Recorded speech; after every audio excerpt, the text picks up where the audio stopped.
Good afternoon, ladies and gentlemen. First of all, I must thank the organisers, Frederica and Johan, for giving me the opportunity to speak here today. Secondly, I hope you'll forgive me for being somewhat undressed. It's very hot here today. I used to dress like an English gentleman. Then I went to Poland. Je suis habillée comme un gentleman, British gentleman, et puis j'ai été en Pologne, et voilà. Of all the police officers serving in the Württemberg State Police, why was Criminal Inspector Christian Wirth selected as early as the beginning of April 1939 for a future special task? And his personal file marks at the disposal of the Führer. Why had he been singled out as the future leader of a planned euthanasia operation, which later evolved into Aktion Reinhardt? The main reason was regional. The killing was planned to begin in the Swabian part of the state of Wurtemberg, Wirth's home territory, where the incidence of cretinism in the low mountain region was the highest in Europe. It also had the highest incidence of other forms of mental as well as physical disability, miscarriages, stillbirths and infant deaths. The euthanasia of such afflicted newborns was commonplace in those days. Wirth's parents had lost 9 infants soon after birth, before Christian was finally born as their 10th child. Wirth himself was embittered by the loss of 2 infants, and after being brought up in an environment where the death of infants was commonplace and village idiots a common sight, followed by his own personal tragedies, he had ample personal reason for advocating euthanasia. Within a month of Wirth's selection for a special task for the Führer, Grafeneck, an isolated castle about 60 kilometers south of Stuttgart, had been selected as the first euthanasia institution, and an old coaching shed in the grounds converted into a gas chamber. 2 portable incineration furnaces were installed in a shed close by. The second reason for selecting Wirth was the necessity of employing a suitable police officer in the region. Main office 2 at Hitler's private chancellery, headed by SS Sturmbannfuehrer Viktor Brack, on Vossstrasse in Berlin, had requested the Württemberg Interior Ministry in Stuttgart to nominate an experienced officer with exceptional organizational and administrative abilities, who had leadership qualities and was also capable of making decisions without waiting for orders from above. There was only one obvious choice: Criminal Inspector Christian Wirth, probably the best-known criminal investigator in southern Germany, with 20 years' experience, which included being in demand by other police departments in other areas to solve difficult crimes. He had also attended a special Interpol course in Switzerland. At the beginning of 1939, Wirth had been appointed the head of Commissariat 5, a serious crime squad, for the investigation of armed robbery and murder. It was the first such special squad formed in the whole of Germany. C'était la première équipe spécialisée de ce type en Allemagne. La recommandation du ministère des Affaires intérieures et du Présidium de la police de Wurtemberg à la chancellerie d'Hitler à Berlin a été appuyée par des copies de leur rapport annuel élogieux sur Wirth. Une lettre d'accompagnement indique qu'il était, je cite, un officier de police criminelle de la criminelle Polizei exceptionnellement compétent, expérimenté, énergique avec toute sa personnalité et absorbé dans sa profession. C'est donc un officier supérieur, irréprochable et un camarade généralement qui, grâce à une professionnalité extraordinaire et une force de caractère, obtenu des récompenses et des promotions bien méritées qu'il mérite même pendant de longues années où il a été actif pour le parti. Son dévouement exemplaire au devoir est stimulant et ses réalisations en matière de service méritent d'être imitées. Il fait preuve d'une volonté, d'une ténacité personnelle hors du commun, d'un sens du devoir, de discipline et de l'administration. Et il est politiquement pur. Wirth, en tant que policier national-socialiste, a un caractère propre, décent et agressif. Le 14 mars 1939, Wirth fait partie d'un groupe d'officiers de police criminelle spécialement sélectionnés, mutés à Vienne pour une période d'environ un mois.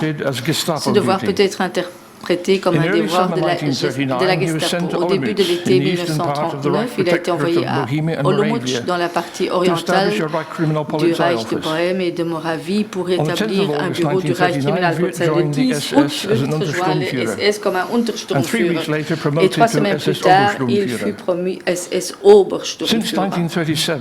Depuis 1937, il était un membre honoraire du service de sécurité Sicherheitsdienst de Reinhardt, service de sécurité de la SS, où il rendait compte des attitudes politiques de ses camarades policiers et du parti. Après la création du Reichssicherheitsamt par Heydrich le 27 septembre 1939, le dossier de Wirth fut transféré du présidium de la police de Stuttgart au département administratif et juridique du RSHH.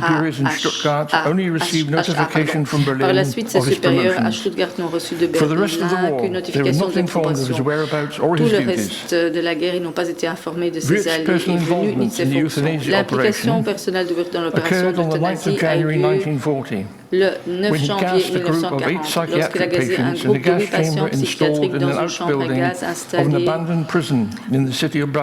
dans un hôpital psychiatrique, à peu près 60 km à l'ouest de Berlin.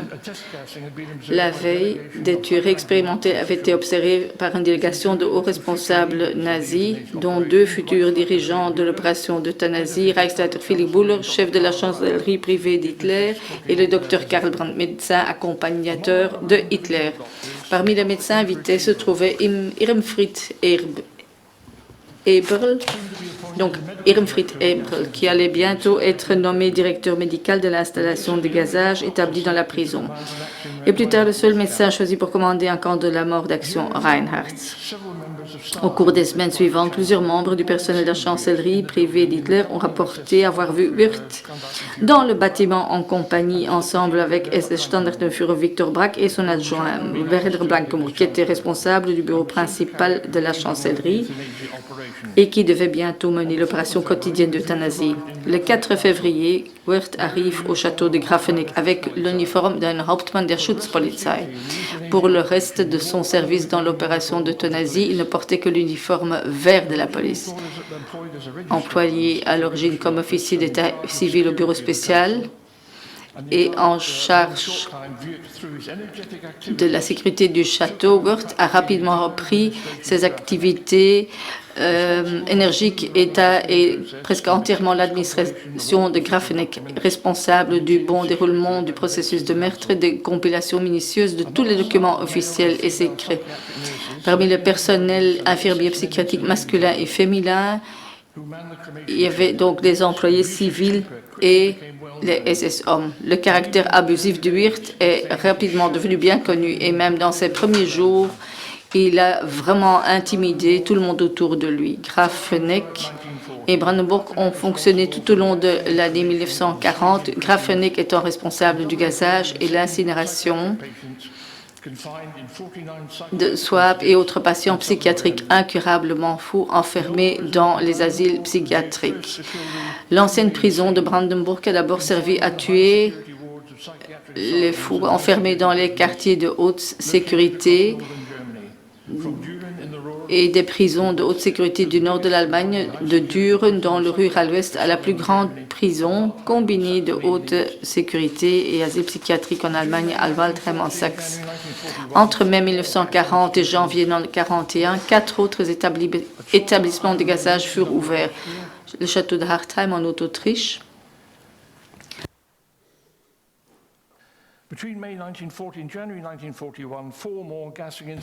donc 4 autres instituts ont été ouverts, le château Hartheim en Autriche, Sonnenstein à Parne en Saxe, Bernburg en Saxe-Anhalt et ensuite Hadamar près de Wiesbaden en Hesse.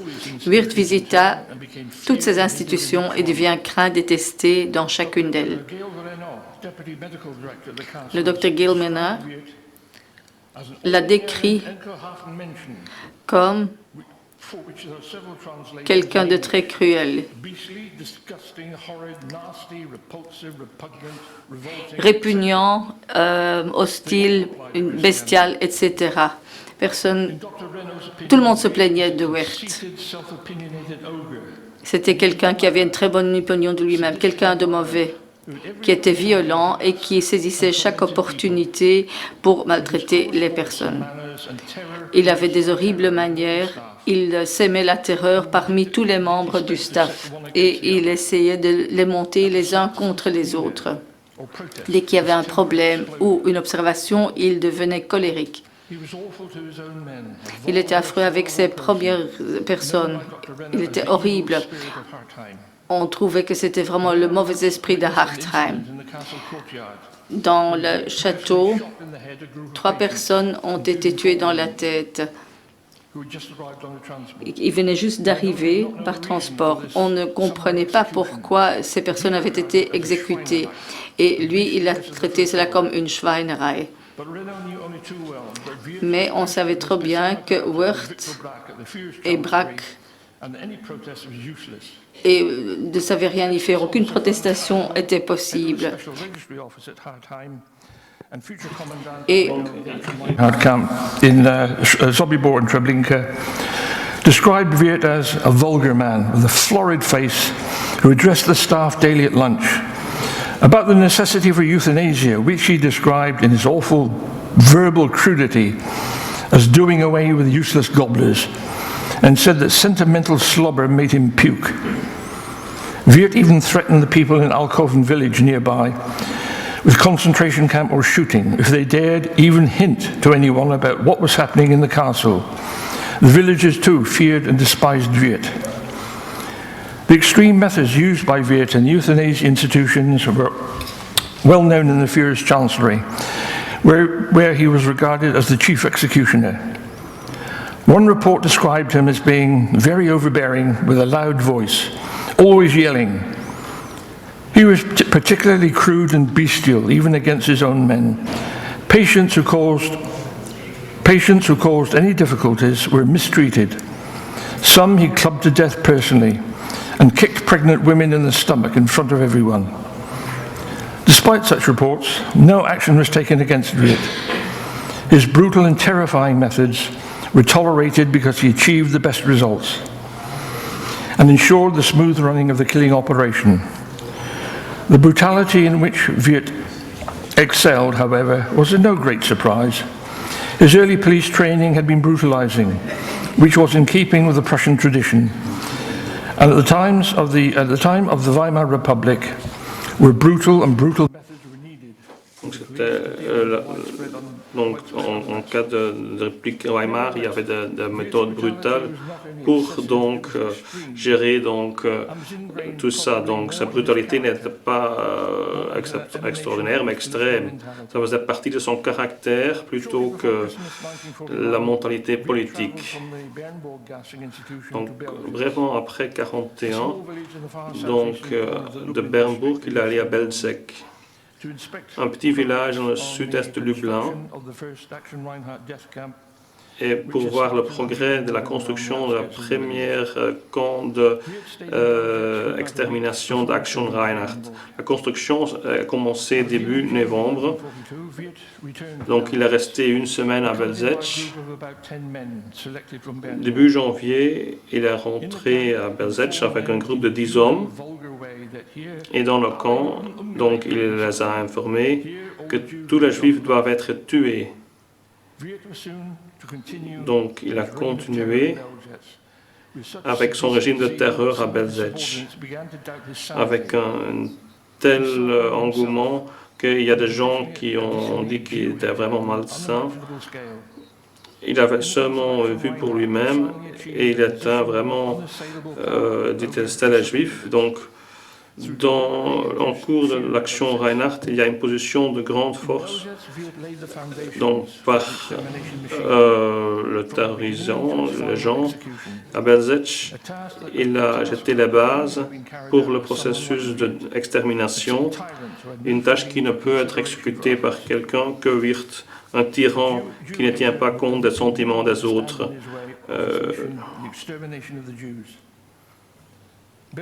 donc qui ne permettait pas qu'il y avait quelqu'un qui entravait sa mission, l'extermination des Juifs. Belzec donc a organisé le laboratoire des expériences de Wirth. Donc, le monoxyde de carbone qui est utilisé pour l'euthanasie et le gaz d'échappement. L'expérience avec Zickerman était avec un groupe de 150 juifs qui étaient forcés à travailler dans le camp pour abattre des arbres et creuser des racines. Selon SS Oberscharführer Josef Oberhauser, donc il s'est préparé sur ces essais de gazage. Les Juifs étaient forcés d'entrer dans la chambre à gaz et Wirth, qui portait un masque de gaz, donc a jeté une canette de cyclone B dans la chambre à gaz. Les victimes sont mortes et les cadavres sont amené donc à la première tombe de masse.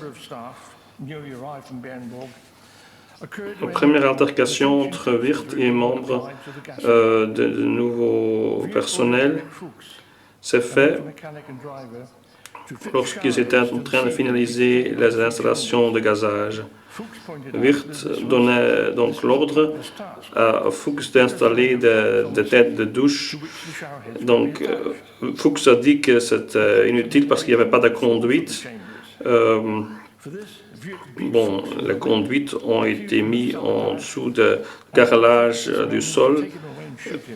Wirth l'a frappé et l'a inculpé de sabotage et a donné l'ordre de l'assassiner. Donc, les deux SS, Johann Niemann et Fitchner, ont souligné qu'il fallait Fuchs dans le camp et pouvait le calmer.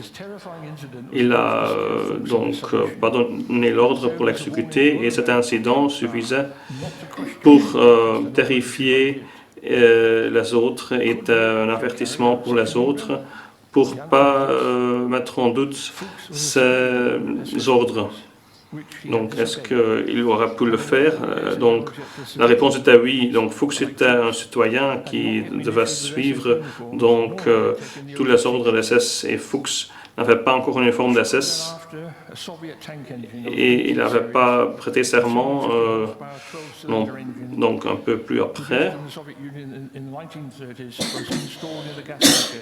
Il y avait un char soviétique qui était installé tout près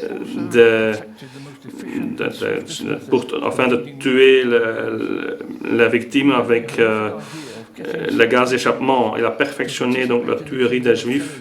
Donc il avait la terrible idée de sélectionner les Juifs afin de les aider pour tuer les autres Juifs. Voilà, c'était l'idée qu'il a utilisée lors de la construction des tombes, où les esclaves étaient utilisés après, donc comme chez les pharaons, ils étaient tués pour garder ça secret. Donc c'était l'architecte originel de la solution finale. Donc la phase expérimentale à Belzec était pour tester le processus. Et Wirth a continué à progressivement améliorer le processus. Tout le processus ne pourrait pas être implémenté par Wirth, un homme sans sentiment qui ne tient pas compte des autres et utilise des gens et utilise comme il a fait référence aux Juifs comme des déchets. Et plus tard, dans l'été 1942, Wirth a continué ses expériences suivant l'officier SS Gernstein. Wirth se vantait lors de l'élargissement du camp. Il avait fait des expériences bizarres où il avait utilisé un compresseur d'air. Wirth, un homme sans diplôme, pas diplômé, avec pas de connaissance de la chimie ou de physique, mais qui avait un amour pour donc le tuerie des gens, et il a donc forcé des Juifs d'aller dans la chaudière et en mettre de l'air comprimé dans sa chaudière. Donc, les victimes qui ont été tuées étaient des patients psychiatriques qui sont envoyés vers les ghettos dans la région de Lublin. Donc, le premier transport est arrivé le 17 mars. Après le premier essai de gazage, ils se sont rendus compte que pas tout le monde était mort. Quand ils ont ouvert la porte, ils ont vu qu'il y avait certaines personnes qui avaient mis leur visage contre les ouvertures dans les murs et ils ont été tués par balle par Gottlieb Schwarz, commandant suppléant. Donc le gardiennage se faisait par les Traveniki des soviets qui ont été emprisonnés et qui ont été entraînés dans des camps d'entraînement dans le village Travniki. Juste après qu'ils ont découvert le camp, un des Travniki était tué par un juif qui a sauté du train.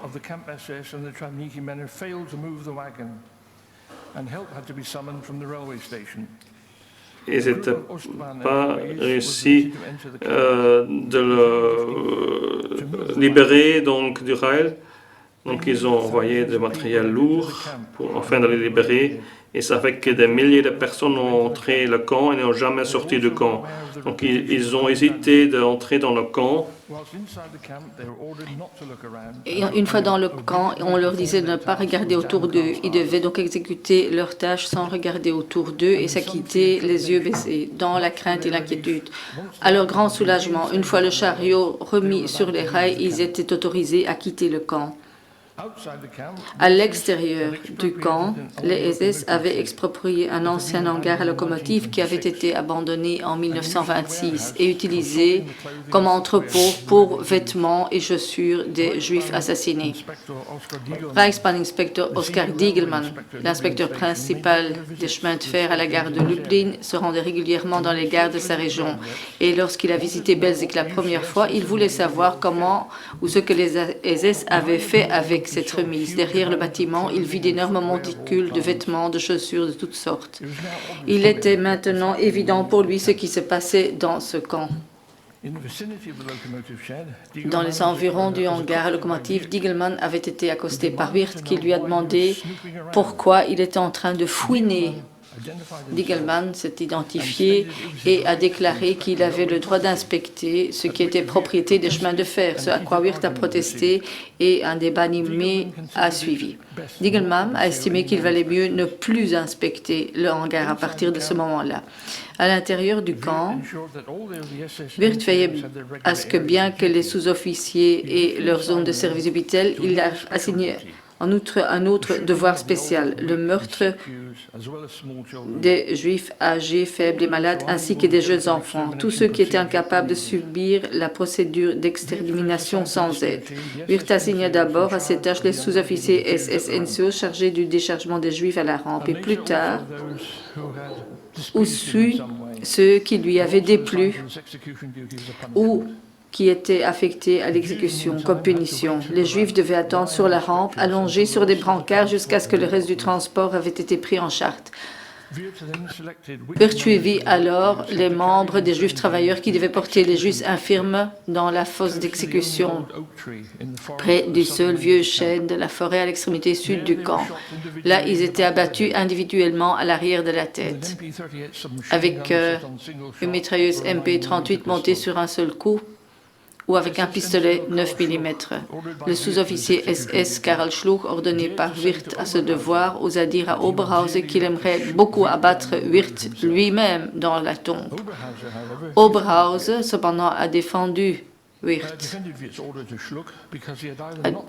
et a défendu son ordre parce qu'il n'avait pas exécuté un ordre ou avait fait simplement refuser d'obéir à Wirth.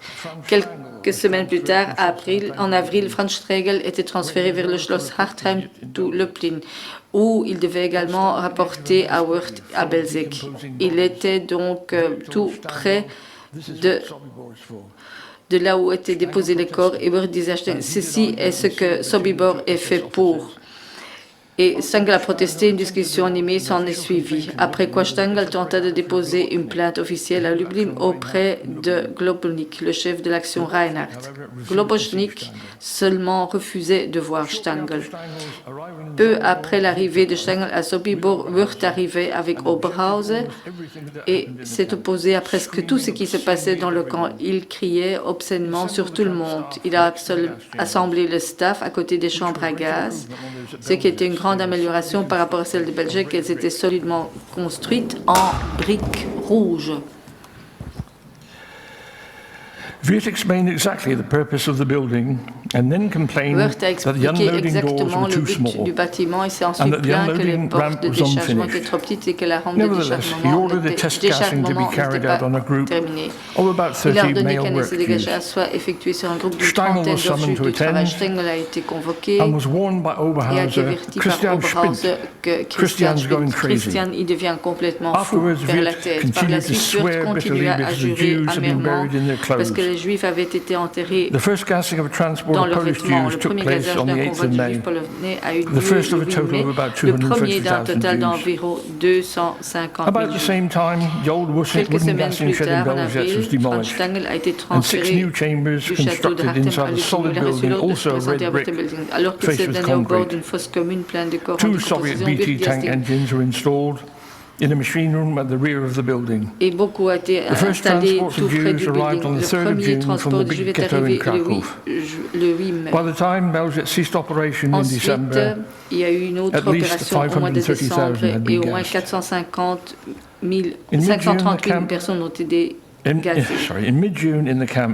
À la mi-juin, au camp, suite à des incidents sur la rampe, Wirth a ordonné à tous les hommes SS de porter des fouets. Les sous-officiers SS en service, Dubois, Kam et commandant Gottfried Schwatt avaient été attaqués et blessés par des Juifs déchargés d'un transport. Dubois a été poussé dans la clôture de barbelés et avait subi des lacérations au dos, au visage, aux mains. Kem a été poignardé avec un couteau de poche et des dossiers de guerre de l'hôpital local de Tomaszków révèle qu'il a été admis pour blessure au dos et au torse et qu'il avait été hospitalisé 8 jours. Gottfried Schwarz a également été grièvement blessé et hospitalisé à Tomaszków, où il a été informé par le docteur, le médecin polonais qui soignait ses blessures, qu'il devait opérer sous anesthésie locale et que la perspective n'était pas agréable. Ce à quoi Schwarz répondit que certains de ses camarades étaient peut-être nerveux, mais que rien ne lui touchait. Pas même des tas de corps nus. À partir de ce jour où les Juifs avaient osé attaquer et blesser les hommes SS, ordonna que tous les officiers SS-NCO devaient porter des fouets pour leur propre protection. Tout au long de l'été à Belgique, Wirth a continué d'induire la névrose de la peur pour assurer leur propre coopération en les frappant au visage et à la tête avec un fouet, en donnant des coups de pied à ses subordonnés et en général en abusant physiquement et verbalement, utilisant un langage écœurant. Il sortait aussi fréquemment son pistolet pour menacer ses subordonnés et de se soumettre. Il n'hésitait pas à tirer sur les Travnikimen, qui étaient très rebelles et osaient parfois désobéir à ses ordres. Personne dans leur camp ne pouvait échapper à la volonté de faire et pouvoir de Wirth. Personne n'osait d'ailleurs désobéir à ses ordres et il n'y avait personne qui doutait qu'il exécuterait ses menaces. À Belzec, avec l'extermination des Juifs, il était dans son élément. Le genre d'homme qui a tué des milliers d'hommes, de femmes, d'enfants, avec joie, pour qui la vie humaine n'avait aucun sens. Tous les SS-NCO croyaient que défier Wirth signifiait jouer avec leur propre vie et qu'ils risquaient ensuite d'être abattus d'un coup de feu. Wirth savait qu'il n'avait pas à craindre les répercussions de ses actes. Aussi dramatiques furent-ils car Berlin ne lui donnerait que le mérite d'avoir accompli une tâche difficile. La névrose de peur a délibérément provoquée par Wirth et a fait chuter le moral des SS du camp à un niveau très bas. Et leur humeur n'en était pas aidée par sa raillerie constante. Il disait qu'il n'avait besoin de personne, il pouvait renvoyer tout le monde à la maison et il ferait tout le travail avec ses brigades de travail juifs. Inévitablement, à ses subordonnés, il devait connu sous le nom de Christian der Grausame, l'horrible Christian. Au cours de cet été-là, non seulement les sous-officiers SS Enzo et les Travnikimen commencèrent à ressentir la tension, et le rythme de l'opération de meurtre était augmenté jusqu'à 10 000 juifs gazés chaque jour. Les anciens moteurs des réservoirs usant les nouvelles chambres de gaz commençaient à mal fonctionner. Cela était probablement dû à la mauvaise qualité du carburant synthétique, ce qui avait souvent obturé les carburateurs. Et parfois, il fallait beaucoup de temps pour les nettoyer et les remplacer. Rudolf Reder, le mieux connu des survivants de Belgiens, a été témoin d'un tel problème en 1942. Il arrivait de Wirth pour le régler. Il est arrivé à cheval et après avoir évalué la situation et qu'il s'était rendu compte qu'il y avait un long retard dans la reprise d'opération de gaz, il devenait si furieux qu'il s'est accroupi, qui a crié et commençait à trembler de rage. Il est beaucoup plus probable que Wirth souffrait d'une crise d'asthme grave, une maladie dont il souffrait déjà toute sa vie, causée par son extrême colère.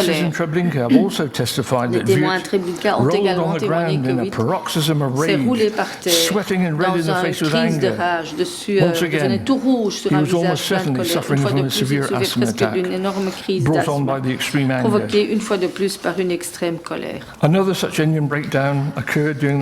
panne de ce type est arrivée cet été-là, au moment où un SS Sturmbannfuehrer Christian Wirth était en visite. Il a fallu plus de 2 heures au SS Enzo et Hackenhol et à son assistant mécanicien, Ivan Hutcher, pour réparer le moteur. Wirth, une fois de plus en rage furieuse, a frappé Hutcher violemment au visage, et ceci 10 à 12 fois avec un fouet. Le moteur a finalement démarré après presque 3 heures et a continué à tourner pendant une autre demi-heure pour faire le plein de gaz que les juifs ont tassé.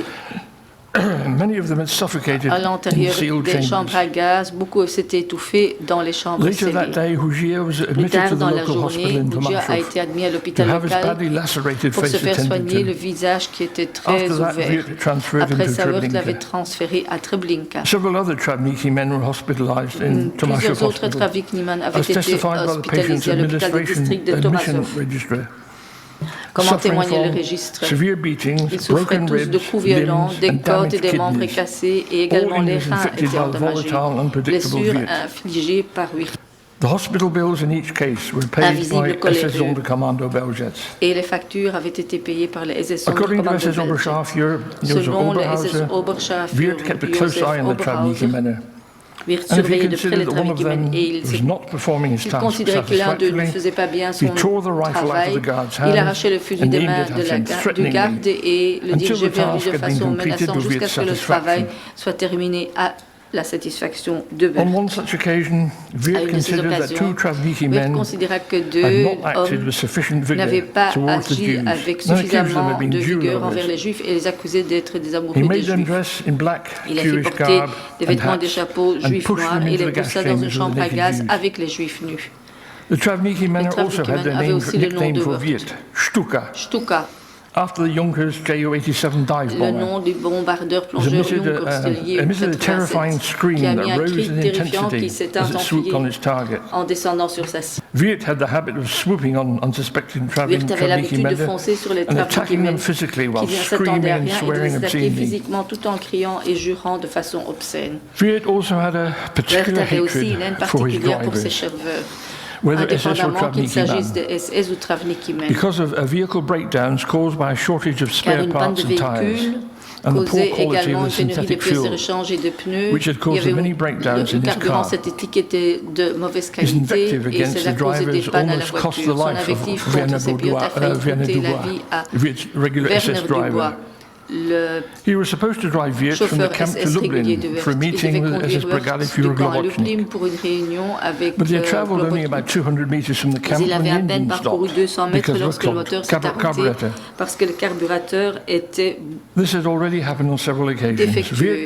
Cela s'était déjà plusieurs fois produit. Wirth est sorti de la voiture et a marché jusqu'à la commandature et il était fou furieux pendant que Dubois démontait le carburateur et le nettoyait. Wirth est ressorti, il a sorti son pistolet, il a dit qu'il allait tuer sur Dubois. Les SS-officiers étaient également très agités parce qu'ils savaient que la panne n'était vraiment pas de sa faute. Il sortit son propre pistolet et le dirigea vers Wirth. Étonnamment, Wirth a reculé. Il est retourné dans la voiture et ils ont continué le voyage jusqu'à Lublin. Mais ils sont arrivés trop tard pour la rencontre avec Globocnik. Il est retourné à Belgique dans une autre voiture. Il a quitté Dubois pour rentrer par ses propres moyens au camp. Lorsque Dubois est arrivé à Belgique le lendemain, Wirth a réellement pris sa revanche. He ordered the SS NCO to execute a row of infirmed Jews lying at the side of the execution pit and stood over him while he carried out his order. Au-dessus de lui pendant qu'il exécutait l'ordre. After the shooting, Après,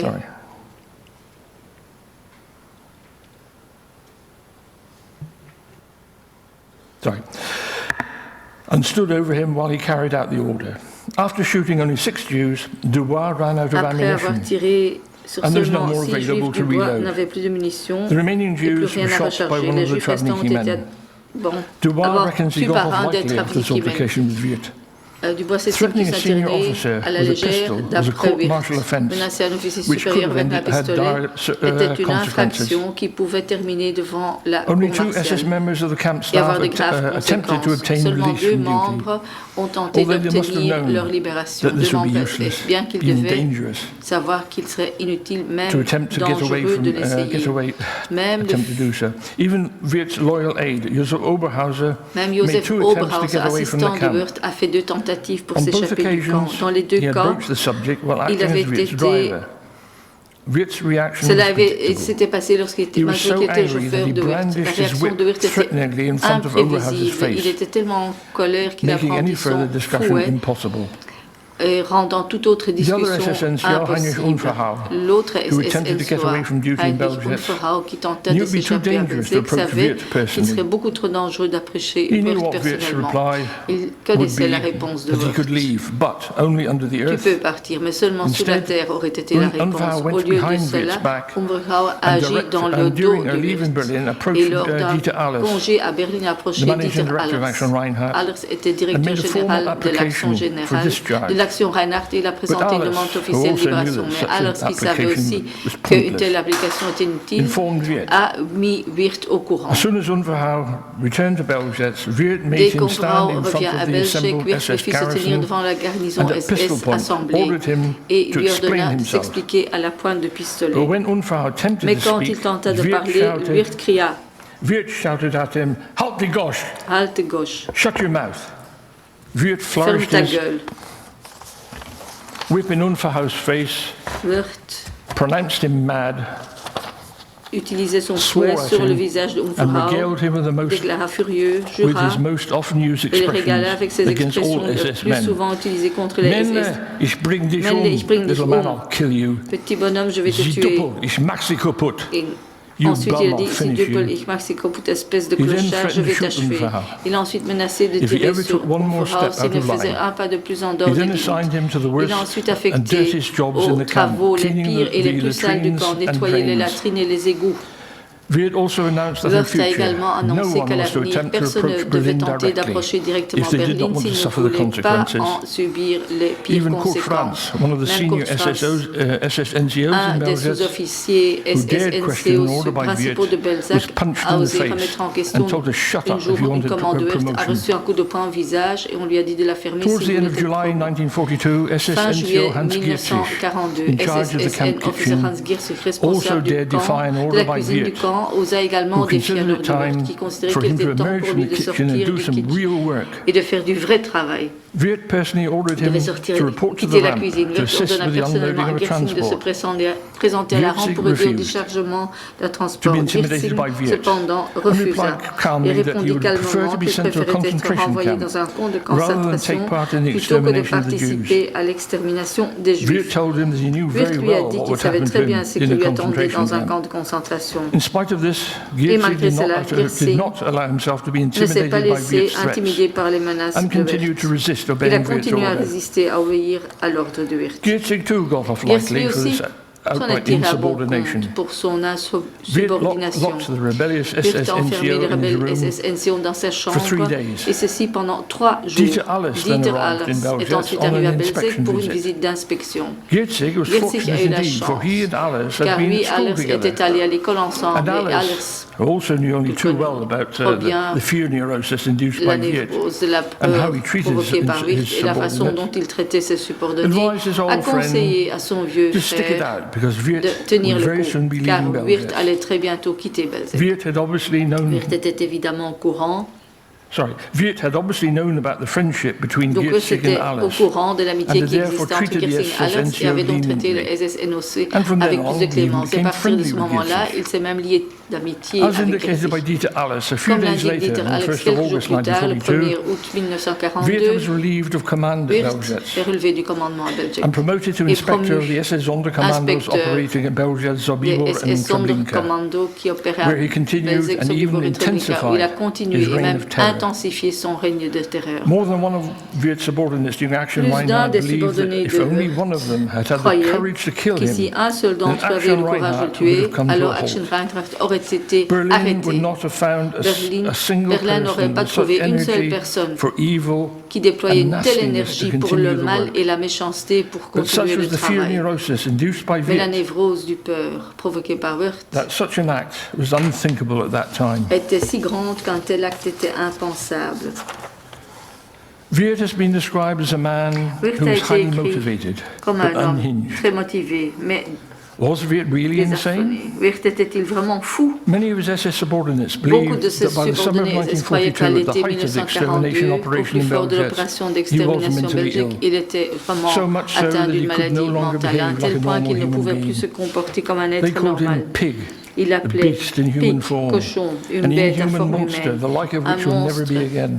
inhumain, dont la He behaved with ressemblance such sadistic ne cruelty and se lack of reproduirait plus conscience jamais. Il of s'est a man comporté who avec had lost his cruauté peace of sadique mind, et l'inconscience d'un homme qui avait which perdu indicates not only son his esprit. depravity, Ce qui but indique also a non depletion seulement of courage sa and even dépravation, mais imbecility aussi of un mind. manque de courage et Wirth même was a man une who certainly imbécilité. exhibited the classic Wirth était un homme symptoms qui of a présentait psychopath, certainement le symptôme classique devoid d'un of any human psychopathe, empathy, dépourvu and de toute empathie humaine unaffected by the symptom, et nullement affecté unaffected by the consequences of his actions. par les conséquences de ses A man actes. definitely without a conscience. Un homme qui Even Wirth's n'avait pas de immediate superior in conscience. Berlin, Même Dieter le Alles, supérieur immédiat de Wirth à was Berlin, even Dieter Alles, convinced était that Wirth convaincu que was Wirth mentally était unhinged. mentalement He malade. commented, Wirth Son meines commentaire. Erachtens hat einen Dachschaden gehabt. Wirth meines Erachtens To hat which einen the newest English Dachschaden gehabt. translation would Ce qui be, signifie, Wirth, in my Wirth, selon opinion, had a moi, screw loose. a vraiment perdu One au final moins une word. vis. The name Wirth dernier in mot. the Le nom German Wirth is a German occupational name for an est le nom innkeeper. professionnel allemand d'un aubergiste. It is also ironic that Il it est is également also a ironique Jewish qu'il s'agisse Ashkenazi également name d'un with the same nom meaning. juif ashkénaze qui I bet porte Wirth didn't la know même that. signification. Mais j'ose vraiment parier que Wirth ne le Thank savait you. pas. Je vous remercie.